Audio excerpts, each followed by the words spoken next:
Praise lord, praise lord. దేవుని బిడ్డలారా, మీ అందరికి వందనాలు.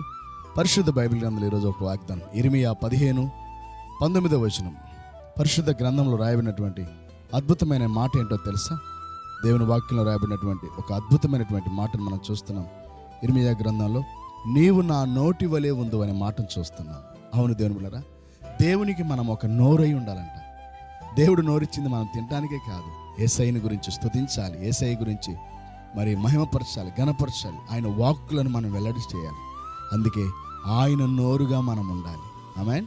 మనం ఎక్కడ కూర్చున్నా లేచినా ప్రభు మాటలు ప్రకటిస్తూ, ప్రభు పాటలు పాడుతూ ప్రభుని ఘనపరచుదాం. ప్రార్థన. తండ్రి, నీకు స్తోత్రాలు. మమ్మల్ని నీ నోటి వలె చేసుకున్నందుకు స్తోత్రాలు. ఈ దినము చూస్తున్న నీ కుమారులందరూ వారున్న స్థలాలలో నిన్ను గూర్చి మాట్లాడుదురుగాక సహాయం చేయండి. పేతురు నిన్ను గూర్చి మాట్లాడాడు, ప్రవక్త ఇర్మియా నిన్ను గూర్చి మాట్లాడాడు, దావీదు నిన్ను గూర్చి మాట్లాడాడు.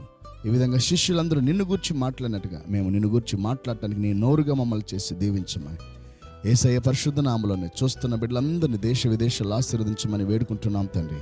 ఆమేన్. దేవుని కృపతోడైనను గాక. ఆమేన్.